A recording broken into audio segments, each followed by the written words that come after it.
বন্ধুরা সবাই ভালো আছো? আজ আমার চ্যানেলে সবাইকে স্বাগত। আজ আমি একটি দুর্দান্ত স্বাদের ফাটাফাটি একটি রেসিপি নিয়ে চলে এসেছি। আলুর দমের রেসিপি, স্পেশাল একটি আলুর দম, চিকেন আলুর দম। আমি কীভাবে বানাই আপনারা দেখতে থাকুন। দমের জন্য আমি আলু কেটে নিয়েছি, একটা টমেটো কেটে নিয়েছি, আর চিকেনের বোনলেস পিস নিয়েছি। এগুলোকে আমি লেবুর জলে ভিজিয়ে রেখেছিলাম, তারপরে চিকেন তুলে নিয়েছি। এবার কড়াতে তেল দিয়ে দিয়েছি, তেল গরম হয়ে গেছে। তেলের মধ্যে প্রথমে আমি চিকেনগুলো দিয়ে ভেজে নেব। চিকেনগুলো দিয়ে দিয়েছি, চিকেনগুলো প্রথমে আমি ভেজে নিচ্ছি, হাই ফ্লেমে ভেজে নিচ্ছি। দেখুন বন্ধুরা, চিকেনগুলো ভাজা হয়ে গেছে। দেখুন চিকেনের কালারও চেঞ্জ হয়ে গেছে। আমি চিকেনগুলো তুলে নিচ্ছি। এর মধ্যে গোটা জিরে আর গোটা গরম মশলা আর একটা তেজপাতা, একটা শুকনো লঙ্কা নিয়েছি, দিয়ে দিচ্ছি। দিয়ে ফোড়নটা কিছুক্ষণ ভেজে নিচ্ছি, যতক্ষণ না ফোড়ন থেকে সুন্দর গন্ধ বেরোয়। ভাজা হয়েছে, ফোড়ন থেকে সুন্দর গন্ধ বেরিয়েছে। এবার এর মধ্যে আলুগুলো দিয়ে ভেজে নিচ্ছি। বন্ধুরা, আমাদের এখানে একটা অনুষ্ঠান আছে, সেই জন্য মাইক ভাজছে, কিন্তু আপনারা কিছু মনে করবেন না, হয়তো আওয়াজটাও আসতে পারে। আলুগুলো ভেজে নিয়েছি। এবার এর মধ্যে কুচনো টমেটোটা দিয়ে দিচ্ছি, দিয়ে আরও কিছুক্ষণ ভেজে নিচ্ছি। টমেটো ভেজে নিয়েছি।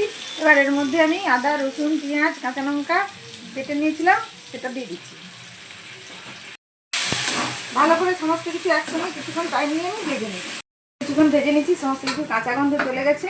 এবার এর মধ্যে সুন্দর কালারের জন্য কাশ্মীরি রেড চিলি আর হলুদ দিয়ে দিচ্ছি, আর পরিমাণ মতো আমি লবণ দিয়ে দিচ্ছি।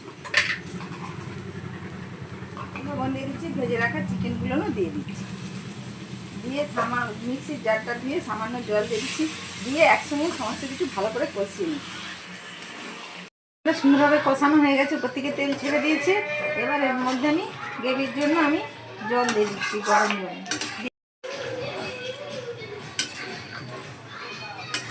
ফুটে নিয়েছি। এবার আমি একটা ভাজা মশলা দিচ্ছি, গোটা জিরে, গোটা ধনে, মৌরি, গোটা গরম মশলা, তেজপাতা, গোলমরিচ আর শুকনো লঙ্কা গুঁড়ো করে নিয়েছিলাম, সেটা আমি দিয়ে দিচ্ছি। গুঁড়ো করাটা আপনাদের দেখায়নি, তো বলে দিলাম যে কী কী নিয়ে গুঁড়ো করেছি। এটা দিয়ে আরও মিনিট দিয়ে ফুটিয়ে নিচ্ছি।